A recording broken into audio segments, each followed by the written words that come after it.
जय श्री कृष्णा, राधे राधे। आप सभी भक्तों का आपके अपने YouTube चैनल श्री कृष्ण दीवानी में हार्दिक स्वागत है। देखिए भक्तजनों, इन अध्यायों की कथा मैं आपको सही समय पर सुना नहीं पाई थी, क्योंकि मैं वृंदावन चली गई थी गोवर्धन परिक्रमा करने के लिए। इसका मुझे बड़ा ही खेद है।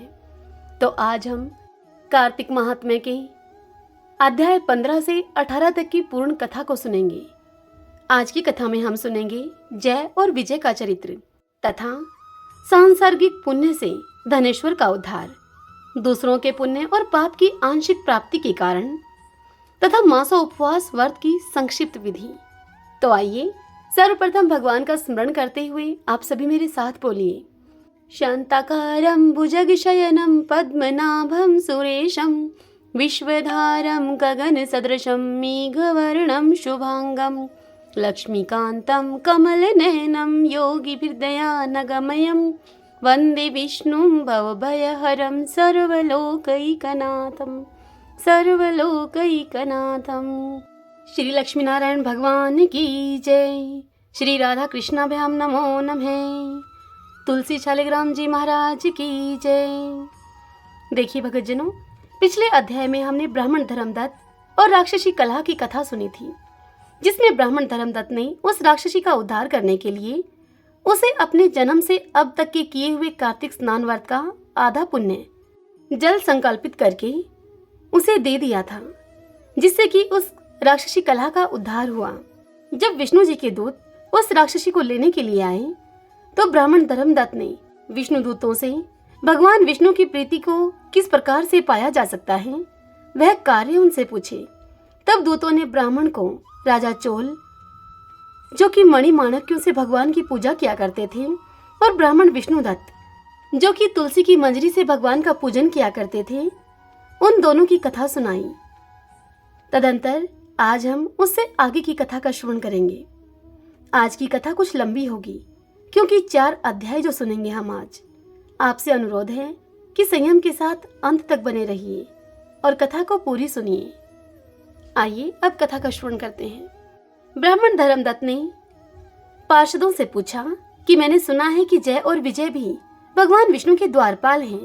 उन्होंने पूर्व जन्म में कौन सा पुण्य किया था जिससे कि वे भगवान के समान रूप धारण करके बैकुंठ धाम के द्वारपाल बने। यह सुनकर दोनों पार्षदों ने कहा कि हे ब्राह्मण, पूर्व काल में तृण बिंदु की कन्या देवहूति के गर्भ से महर्षि कर्दम की दृष्टि मात्र करने से 2 पुत्र उत्पन्न हुए। उनमें से बड़े का नाम था जय और छोटे का नाम था विजय। पीछे उसी देवहूति के गर्भ से योग धर्म के जानने वाले भगवान कपिल उत्पन्न हुए। जय और विजय सदा ही भगवान विष्णु की भक्ति में तत्पर रहा करते थे। वे नित्य ही अष्टाक्षर मंत्र ओम नमो नारायणाय, इस मंत्र का जाप और वैष्णव व्रतों का पालन किया करते थे। एक समय राजा मरुत ने उन दोनों को अपने यज्ञ में बुलाया। वहां पर जय ब्रह्मा बनाए गए और विजय आचार्य बनाए गए। उन्होंने यज्ञ की संपूर्ण विधि पूर्ण की। यज्ञ के अंत में अवभरत स्नान के पश्चात राजा मरुत ने उन दोनों को बहुत सा धन दिया। धन लेकर अब वे दोनों भाई अपने आश्रम पर गए। वहां उस धन का विभाग करते समय दोनों में परस्पर लाग डांट पैदा हो गया, अर्थात विवाद पैदा हो गया। जय ने कहा कि इस धन को बराबर बराबर बांट लिया जाए। वहीं विजय का ये कहना था कि नहीं, जिसको जो मिला है वह उसी के पास रहे। तब जय ने क्रोध में आकर लोभी विजय को श्राप दे दिया और कहा कि तुम ग्रहण करके देते नहीं हो, इसलिए तुम ग्राह हो जाओ। ग्राह मगरमच्छ को कहा जाता है। जय के इस श्राप को सुनकर विजय ने भी उसको श्राप दिया और उससे कहा कि तुमने मद से भ्रांत होकर यह श्राप दिया है, इसलिए तुम मातंग की योनि में जाओ। मातंग हाथी को कहा जाता है। तत्पश्चात उन्होंने भगवान से श्राप की निवृत्ति के लिए प्रार्थना की। श्री भगवान ने उनसे कहा कि तुम दोनों मेरे भक्त हो, तुम्हारा वचन कभी भी असत्य नहीं होगा। तुम दोनों अपने ही दिए हुए इन श्रापों को भोगकर फिर मेरे धाम को प्राप्त होगे। और उन दोनों से ऐसा कहकर भगवान विष्णु अंतर्ध्यान हो गए। तदंतर वे दोनों जय और विजय गंडकी नदी के तट पर ग्राह और गज हो गए। उस योनि में भी उन्हें पूर्व जन्म का स्मरण बना रहा और वे विष्णु जी के व्रत में तत्पर रहे। किसी समय वह गजराज कार्तिक मास में स्नान के लिए गंडकी नदी में गया। उस समय ग्राह ने श्राप के हेतु को स्मरण करते हुए उस गज को पकड़ लिया।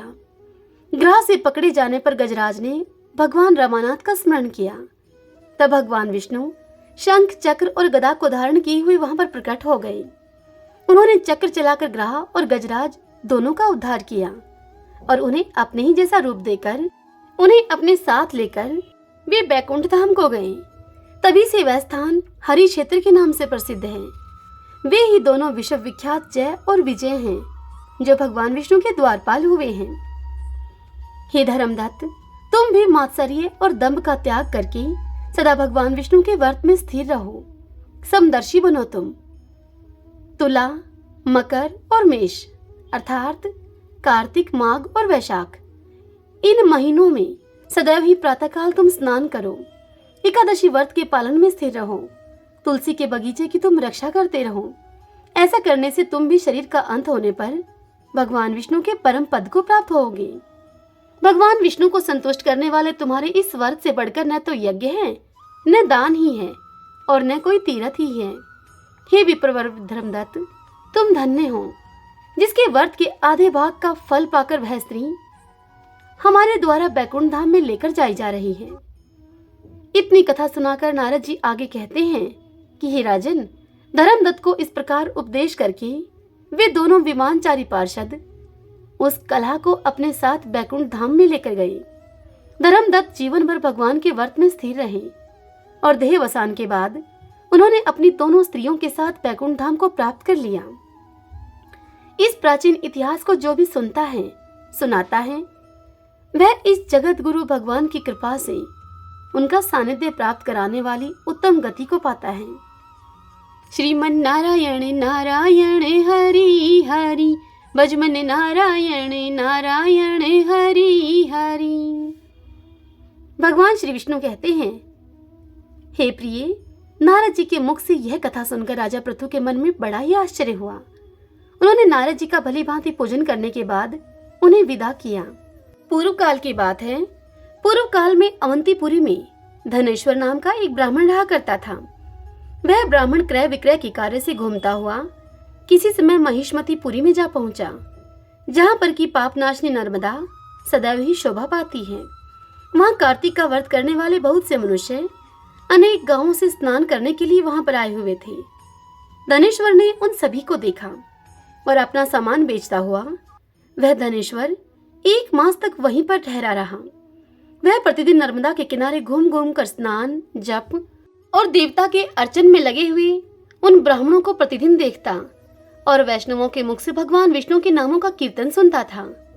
इस प्रकार नर्मदा नदी के तट पर रहते हुए उसको जब 1 मास बीत गया, तब एक दिन अकस्मात उसे किसी काले सांप ने डस लिया। इससे विवल होकर वह भूमि पर गिर पड़ा। यमदूत उसे बांधकर ले गए और कुंभीपाक नरक में डाल दिया। वहां उसके गिरते ही सारा कुंड शीतल हो गया।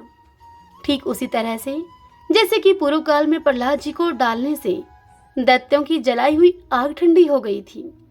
तदंतर यमराज इस विषय में पूछताछ करने लगे। इतने में ही वहां नारद जी आ गए और नारद जी उनको इस प्रकार से बोले। नारद जी ने कहा यमराज से कि हे सूर्य नंदन, ये नरकों का उपभोग करने के योग्य नहीं है।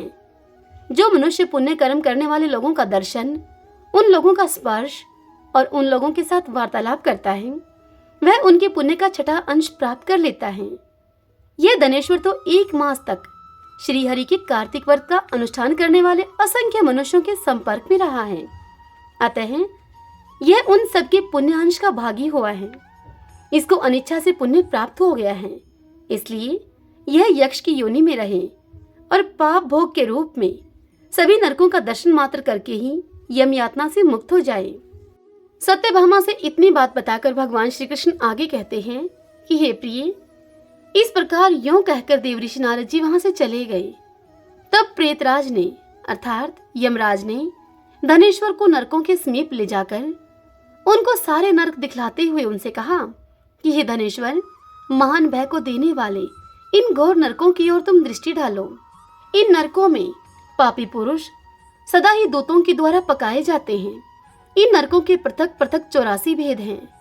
तुम्हें कार्तिक व्रत करने वाले पुरुषों का संसर्ग प्राप्त हुआ था। उनके संसर्ग और पुण्य की वृद्धि हो जाने के कारण ये सभी नरक तुम्हारे लिए निश्चय ही नष्ट हो गए हैं। इस प्रकार धनेश्वर को नरकों का दर्शन कराकर प्रेतराज उसे यक्षलोक में लेकर गए और वहां जाकर वह यक्ष हुआ। वहीं कुबेर के अनुचर धन यक्ष के नाम से प्रसिद्ध हुआ वह। सूत जी मुनियों से कहते हैं कि हे मुनीश्वरों, इस प्रकार अपनी अत्यंत प्रिय सत्यभामा को यह कथा सुनाकर भगवान श्री कृष्ण संध्या उपासना करने के लिए माता के घर में गए। ब्रह्मा जी इस कथा को सुनाते हुए नारद जी से कहते हैं कि हे नारद, यदि कार्तिक व्रत करने के लिए अपने में सामर्थ्य न हो तो अन्य उपाय से भी इसका फल प्राप्त हो सकता है। ब्राह्मण को धन देकर कार्तिक व्रत के उत्तम फल को ग्रहण करें। शिष्य से, भृत्य वर्ग से, स्त्रियों से अथवा अपने किसी विश्वास पात्र मनुष्य से भी व्रत का पालन करावें। ऐसा करने से भी मनुष्य फल का भागी होता है। नारद जी ने पूछा यह बात सुनकर ब्रह्मा जी से कि हे पितामह, ये कार्तिक व्रत थोड़े परिश्रम के द्वारा साध्य होने वाला और महान पुण्य को फल देने वाला है, तो भी मनुष्य इसे क्यों नहीं करते हैं? तब ब्रह्मा जी ने नारद जी से कहा कि हे पुत्र, काम, क्रोध और लोभ के वशीभूत होने वाले मनुष्य व्रत आदि धर्म करते नहीं कर पाते हैं। जो इनसे मुक्त हैं वे ही धर्म कार्य करते हैं। इस पृथ्वी पर श्रद्धा और मेधा ये दो वस्तुएं ऐसी हैं जो काम, क्रोध आदि का विनाश करने वाली हैं। इनसे व्याप्त मनुष्य भगवान विष्णु का कीर्तन, श्रवण आदि करता है, पर जिसकी बुद्धि खोटी होती है वह यह सब नहीं करता है। इसी से वह अंधकारपूर्ण नरक में गिरता है। पढ़ाने से, यज्ञ कराने से और एक पंक्ति में बैठकर भोजन करने से मनुष्य दूसरों के किए हुए पुण्य का और पाप का चौथाई भाग प्राप्त कर लेता है। एक आसन पर बैठने से, एक सवारी पर यात्रा करने से तथा श्वास से शरीर का स्पर्श होने से मनुष्य निश्चय ही पुण्य और पाप के छठे अंश का, उस छठे अंश के फल का भागी होता है। दूसरे के स्पर्श से, उसके भाषण से तथा उसकी प्रशंसा करने से भी मानव सदा उसके पुण्य और पाप के 10वें अंश को पाता है। दर्शन और श्रवण से अथवा मन के द्वारा उसका चिंतन करने से वह दूसरे के पुण्य और पाप का शतांश प्राप्त कर लेता है। जो दूसरे की निंदा करता है, चुगली करता है अथवा उसे धिक्कार देता है, वह मनुष्य उसके द्वारा किए हुए उस पाप को स्वयं लेकर बदले में उसे अपना पुण्य देता है। जो मनुष्य किसी पुण्य कर्म करने वाले पुरुष की सेवा करता है, वह यदि उसकी पत्नी, भृत्य और शिष्यों से भिन्न है तथा उसे उसकी सेवा के अनुरूप कुछ धन दिया नहीं जा रहा है, तो वह भी सेवा के अनुसार उस पुण्य आत्मा के पुण्य फल का भागी होता है। जो एक पंक्ति में बैठे हुए पुरुष को रसोई परोसते समय छोड़कर आगे बढ़ जाता है, उसके पुण्य का छठा अंश वह छूटा हुआ व्यक्ति पा लेता है। स्नान और संध्या आदि करते समय जो दूसरे का स्पर्श तथा दूसरे से भाषण करता है, वह अपने कर्म जनित पुण्य का छठा अंश उसे निश्चय ही दे डालता है। जो धर्म के उद्देश्य से दूसरों के पास जाकर धन की याचना करता है, उसके उस पुण्य कर्म जनित फल का भागी वह धन देने वाला भी होता है। जो दूसरों का धन चुराकर उसके द्वारा पुण्य कर्म करता है, वह कर्म करने वाला तो पापी होता ही है तथा जिसका धन चुराकर उस कर्म में लगाया जा रहा है, वह भी उसके पुण्य फल को प्राप्त करता है। जो दूसरों का ऋण चुकाए बिना मर जाता है, उसके पुण्य में से वह धनी अपने धन के अनुरूप हिस्सा बांट लेता है। जो बुद्धि अर्थात जो सलाह देने वाला, अनुमोदन करने वाला, साधन सामग्री देने वाला और बल लगाने वाला है, वह भी पुण्य पाप में से छठे अंश को ग्रहण करता है। प्रजा के पुण्य और पाप में से छठा अंश राजा लेता है। इसी प्रकार शिष्य से गुरु, स्त्री से उसका पति और पुत्र से उसका पिता पुण्य पाप का छठा अंश ग्रहण करता है। स्त्री भी यदि अपने पति के मन के अनुकूल चलने वाली और सदा ही उसे संतुष्ट रखने वाली हो, तो वह उसके पुण्य का आधा भाग प्राप्त कर लेती है। जो दूसरे के हाथ से दान आदि का पुण्य कर्म करता है, उसके पुण्य का छठा अंश वह करता ही ले लेता है, परंतु यदि वह पुत्र अथवा भृत्य हो तो शतांश का भागी नहीं होता है। व्रति देने वाला पुरुष व्रति भोगने वाले पुण्य का छठा अंश ले लेता है, किंतु ऐसा तभी होता है जब वह उस व्रति भोगने वाले से अपनी या फिर दूसरे की सेवा न कराता हो। इस प्रकार दूसरों के द्वारा संचित किए हुए पुण्य पाप बिना दिए हुए भी आ जाते हैं। पूर्व काल में एक दंभी तपस्वी पतिव्रता स्त्री के शुद्ध प्रभाव से माता पिता का पूजन देखने से कार्तिक व्रत का सेवन करके उत्तम लोक को प्राप्त हो गया था। श्रीमन नारायण नारायण हरि हरि, भजमन नारायण नारायण हरि हरि। नारद जी ने इतनी बात सुनकर ब्रह्मा जी से आगे कहा कि भगवान, मैं मासों उपवास की विधि और उसके फल का यथोचित वर्णन आपसे सुनना चाहता हूँ, वह बताइए। यह सुनकर ब्रह्मा जी नारद से बोले कि हे नारद, जैसे देवताओं में भगवान विष्णु श्रेष्ठ हैं, ठीक उसी प्रकार संपूर्ण व्रतों में यह मासों उपवास व्रत श्रेष्ठ है। अपने शरीर के बलाबल को समझकर मासों उपवास व्रत करना चाहिए। अश्विन के शुक्ल पक्ष की एकादशी को उपवास करके 30 दिनों के लिए इस व्रत को ग्रहण करना चाहिए और उतने दिनों तक भगवान के मंदिर में जाकर तीनों समय भक्ति पूर्वक नैवेद्य, धूप, दीप तथा नाना प्रकार के पुष्पों से मन, वाणी और क्रिया के द्वारा भगवान गरुड़ ध्वज की पूजा करनी चाहिए। स्वधर्म परायण मनुष्य और अपनी इंद्रियों को वश में रखने वाली सौभाग्यवती अथवा विधवा स्त्री भगवान वासुदेव की पूजा करे। दूसरे का अन्न ग्रहण न करे, परंतु स्वयं दूसरों को अन्न दे। व्रतस्थ पुरुष शरीर में उपटन लगाए, मस्तक में तेल मले, पान खाए और चंदन आदि का लेप करना, यह सब चीजें छोड़ दे। इसके सिवा अन्य निषिद्ध वस्तुओं का भी त्याग करे। व्रत का पालन करने वाला मनुष्य विपरीत कर्म में लगे रहने वाले किसी मनुष्य का न तो स्पर्श करे और न ही उससे वार्तालाप ही करे। गृहस्थ भी देव मंदिर में रहकर व्रत का आचरण करे। यथोक्त विधि का अभिप्राय है अभी बताई हुई विधि से मासों उपवास व्रत को पूरा करके द्वादशी में परम पवित्र भगवान विष्णु का पूजन करें और दक्षिणा आदि दे। मासों उपवास के अंत में 13 ब्राह्मणों का वर्ण करके वैष्णव यज्ञ करावे। तत्पश्चात ब्राह्मणों को भोजन कराए और उन्हें तांबूल के सहित 2-2 वस्त्र देकर पूजन पूर्वक उनको विदा करे। इस प्रकार मासों उपवास की विधि बताई गई है। श्रीमन नारायण नारायण हरि हरि, भजमन नारायण नारायण हरि हरि। आइए भक्तजनों, अब हम श्रीमद् भगवत गीता महात्म्य का श्रवण करते हैं। श्री महादेव जी देवी पार्वती से कहते हैं कि हे पार्वती, दक्षिण दिशा में कोल्हापुर नाम का एक नगर है जो कि सब प्रकार के सुखों का आधार, सिद्ध महात्माओं का निवास स्थान तथा सिद्धि प्राप्ति का क्षेत्र है। वह पराशक्ति भगवती लक्ष्मी का प्रधान पीठ है। संपूर्ण देवता उसका सेवन करते हैं। वह पुराण प्रसिद्ध तीर्थ, भोग और मोक्ष को प्रदान करने वाला है। वहां पर करोड़ों तीर्थ और शिवलिंग हैं। रुद्र गया भी वहीं पर है। वह विशाल नगर लोगों में बहुत विख्यात है। एक दिन कोई युवक पुरुष उस नगर में आया। वह कहीं का राजकुमार था। उसके शरीर का रंग गोरा, नेत्र सुंदर, उसकी ग्रीवा शंख के समान, उसके कंधे मोटे, चौड़ी छाती और भुजाएं बड़ी बड़ी थीं। नगर में प्रवेश करके सब और महलों की शोभा को निहारता हुआ वह देवेश्वरी महालक्ष्मी के दर्शन के लिए उत्कंठित होकर मणिकंठ तीर्थ में गया और वहां पर स्नान करके उसने पितरों का तर्पण किया। फिर महामाया महालक्ष्मी जी को प्रणाम करके भक्ति पूर्वक सत्वन करना उसने आरंभ किया।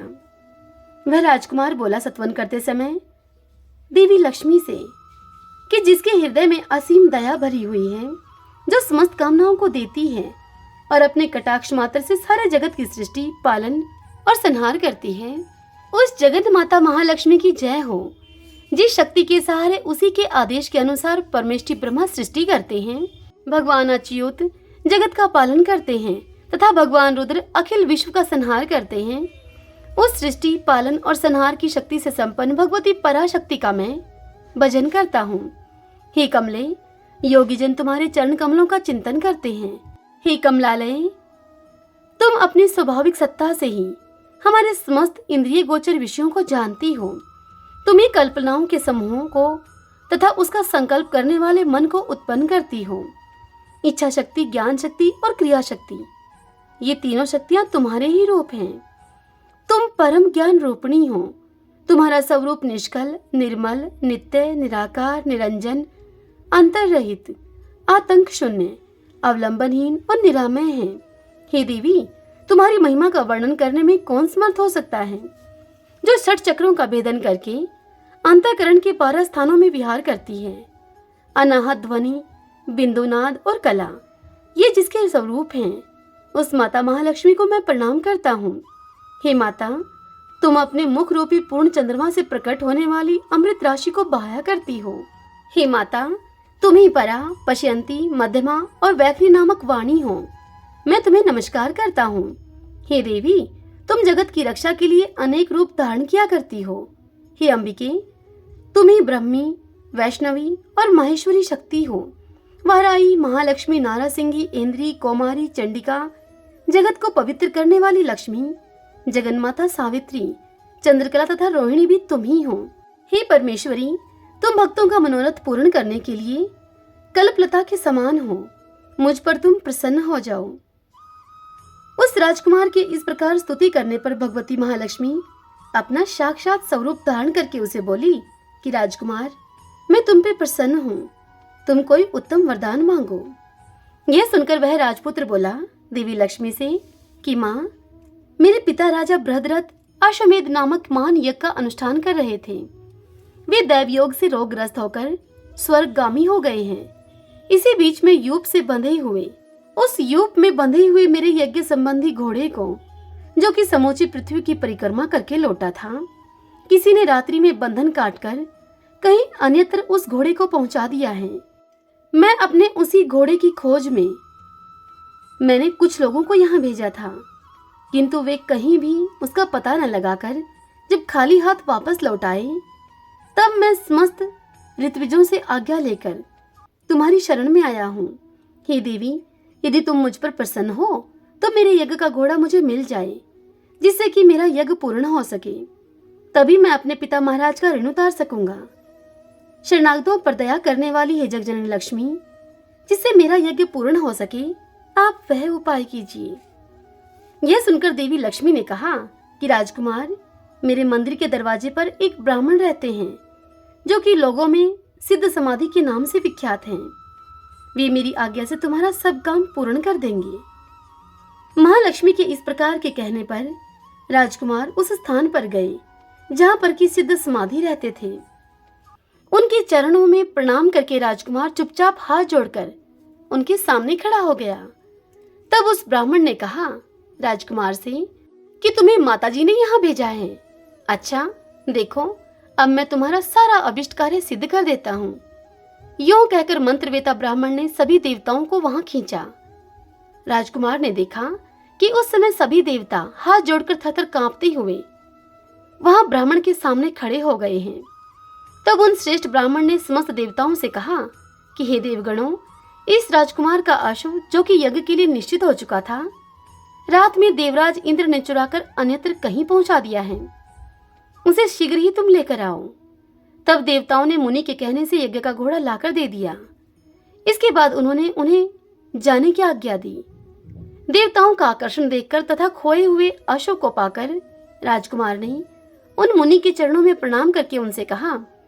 राजकुमार उस ब्राह्मण देव से बोले कि हे महर्षि, आपका यह सामर्थ्य आश्चर्यजनक है। आप ही ऐसा कार्य कर सकते हैं, दूसरा कोई नहीं। हे ब्राह्मण, मेरी आप प्रार्थना सुनिए। मेरे पिता राजा बृहद्रथ अश्वमेध यज्ञ का अनुष्ठान आरंभ करके दैवयोग से मृत्यु को प्राप्त हो गए हैं। अभी तक उनका शरीर तपाए हुए तेल में सुखाकर मैंने रख छोड़ा है।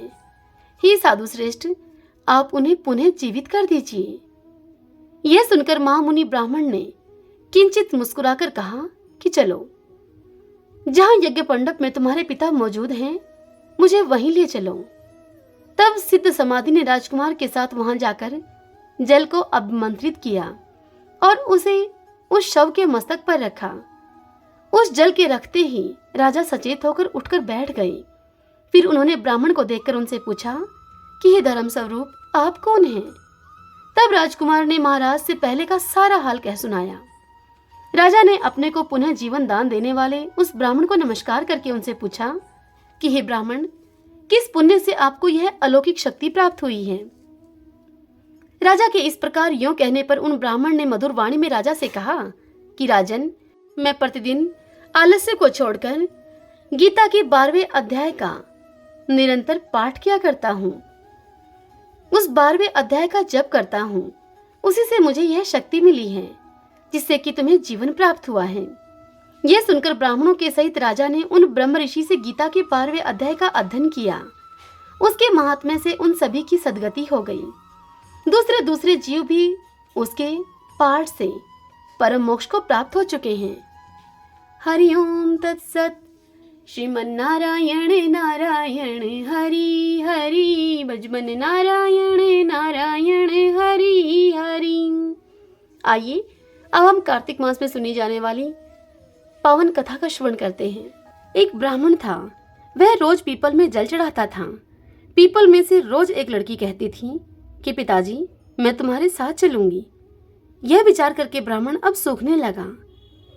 तब उसकी पत्नी वह ब्राह्मणी बोली कि तुम्हें क्या हुआ है, तुम क्यों सूख रहे हो? यह सुनकर वह ब्राह्मण बोला कि पीपल में से भाग्यवान एक लड़की निकलती है और निकलकर मुझे कहती है कि पिताजी मैं तुम्हारे साथ चलूंगी। सारी बात को सुनकर ब्राह्मणी उससे कहने लगी कि उसे कल आप लेते आना।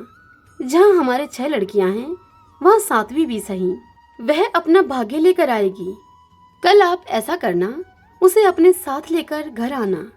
ब्राह्मणी की सारी बात को सुनकर ब्राह्मण ने हाँ में सिर हिलाया और जब दूसरे दिन सवेरा हुआ तब ब्राह्मण जाने लगा पीपल को सींचने। जैसे ही ब्राह्मण ने पीपल को सींचा, उसमें से एक लड़की बाहर निकल के आई कि बोली पिताजी मैं आपके साथ चलूंगी। तब उसे ब्राह्मण ने कहा कि चलो, जहाँ 6 लड़कियां हैं वहाँ 7वीं भी सही। उस दिन ब्राह्मण उस लक्ष्मी देवी को, उस पुत्री को अपने घर ले आया। उस दिन जब ब्राह्मण आटा मांगने के लिए गया तो थैला भर के उसे आटा मिला। ब्राह्मणी आटा छानने लगी तो वह लड़की कहने लगी कि लाओ माँ, आटा मैं छान लेती हूँ। यह सुनकर ब्राह्मणी बोली कि ना बेटी पावनी, बेटी धोली धोली हो जाएगी तू। तब लड़की बोली कि नहीं माँ, आटा तो मैं ही छानूंगी। फिर उस लड़की ने आटा छाना तो परात भर गई। जब ब्राह्मणी खाना बनाने लगी तो लड़की बोली कि लाओ माँ, खाना मैं बनाऊंगी। यह सुनकर वह ब्राह्मणी बोली कि ना बेटी, तुम्हारी उंगली जल जाएंगी। तब उस लड़की ने कहा कि नहीं, खाना तो मैं ही बनाऊंगी। वह रसोई में गई तो उसने 36 प्रकार के भोजन बनाए और उस मामा को भी जिमा दिया। ब्राह्मणी का भाई कहने लगा अपनी बहन से कि जीजी, ऐसा भोजन तो हमने कभी नहीं खाया जैसा कि आज खाया है। तब ब्राह्मणी ने उसे बताया कि भाई, यह तेरी इस पावनी भांजी ने बनाया है, उसी ने बनाया है आज का खाना। अब मामा खाना खा के वापस चला गया। शाम हुई तो लड़की बोली कि माँ, चौका लगा के चौके का दीवा जला दो, आज मैं कोठे में सोऊंगी। यह सुनकर ब्राह्मणी बोली कि ना बेटी, तू डर जाएगी। तब लड़की बोली कि नहीं माँ, मैं तो कोठे में ही सोऊंगी। अब वह कोठे में सो गई। जब आधी रात को उठी तो उसने चारों ओर देखा तो चारों ओर धन ही धन हो गया। वह उस घर से जाने लगी तो बाहर एक बूढ़ा ब्राह्मण सो रहा था। ब्राह्मण ने पूछा कि बेटी तुम कहाँ चली? यह सुनकर वह लड़की बोली कि मैं तो लक्ष्मी माता हूँ, इसकी 6 बेटियां हैं। इसकी दरिद्रता को मैं दूर करने के लिए आई थी। तुम्हें करवानी है तो तुम भी करवा लो। उस लड़की ने उसके घर में चारों तरफ देखा तो धन ही धन हो गया। सवेरे उठकर ढूंढ मची कि पावनी बेटी कहाँ गई, पावनी बेटी कहाँ गई। तब वह ब्राह्मण बोला कि वो तो लक्ष्मी माता थी, तुम्हारे साथ साथ मेरी भी दरिद्रता को दूर करके गई हैं। हे लक्ष्मी माता, इस कथा को जो भी कोई कहे, सुने, सुनाए, हुंकारा भरे, उन सभी के कष्टों को दूर करना, उन सभी के कार्य सिद्ध करना, उनके अन्न धन में आप बरकत देना और उनकी दरिद्रता को आप दूर करना। ओम भगवती लक्ष्मी नमो नमः। आइए अब हम लप्सी तप्सी की कहानी सुने और तदंतर भगवान के नामों का संकीर्तन करते हुए इस कथा का समापन करें। लप्सी तप्सी की कहानी। एक लप्सी था, एक तपसी था। तपसी तो भगवान की तपस्या करता था और लप्सी 1.25 सिर की लापसी बनाकर भगवान को भोग लगाता था और लोटा हिलाकर स्वयं जीम लेता था। एक दिन दोनों आपस में लड़ने लगे।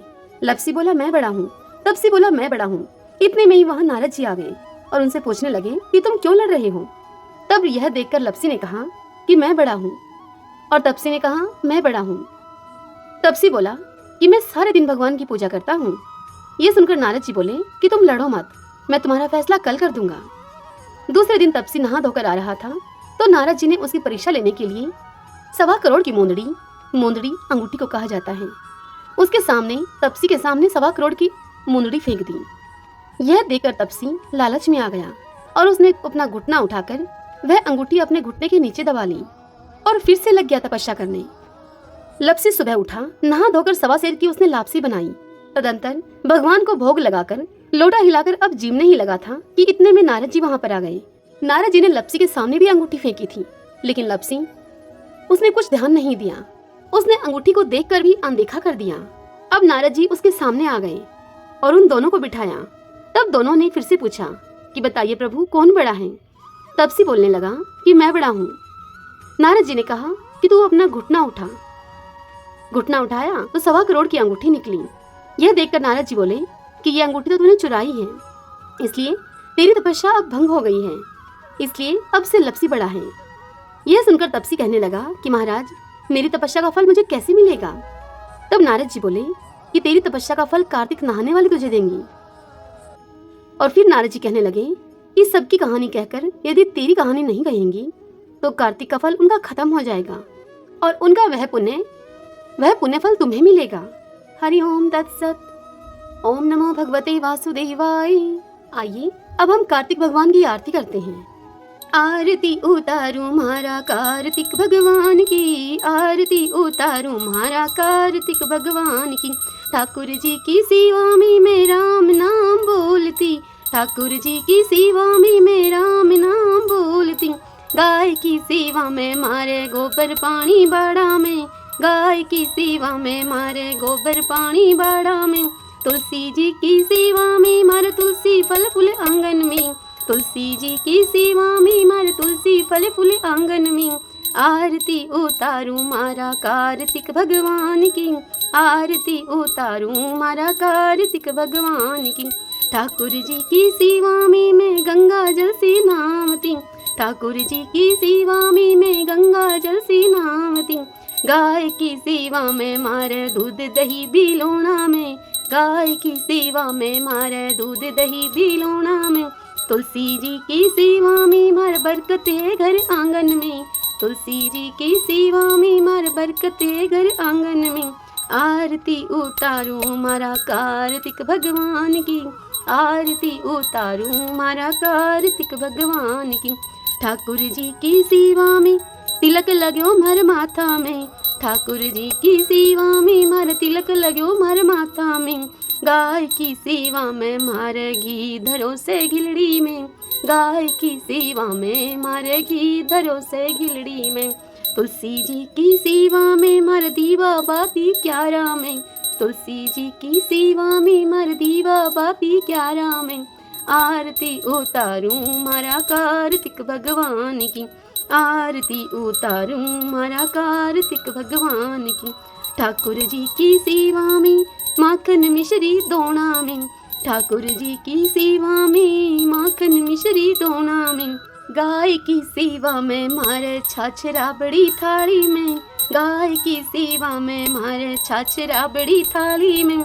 तुलसी जी की सेवा में मारे अखंड सुहाग साथ में, तुलसी जी की सेवा में मारे अखंड सुहाग साथ में। आरती उतारू मारा कार्तिक भगवान की, आरती उतारू मारा कार्तिक भगवान की। ठाकुर जी की सेवा में मैं नित उठ मंदिर जावती, ठाकुर जी की सेवा में मैं नित उठ मंदिर जावती। गाय की सेवा में मारे नित उठ बुहारी लगावती, गाय की सेवा में मैं उठ नित के बुहारी लगावती। तुलसी जी की सेवा में नित जल सींचूं क्यारा में, तुलसी जी की सेवा में नित जल सींचूं क्यारा में। आरती उतारू मारा कार्तिक भगवान की, आरती उतारू मारा कार्तिक भगवान की। ठाकुर जी की सेवा में सखियों का संग है मंदिर में, ठाकुर जी की सेवा में सखियों का संग है मंदिर में। गाय की सेवा में मारे साथ ग्वाला आंगन में, गाय की सेवा में मारे साथ ग्वाला आंगन में।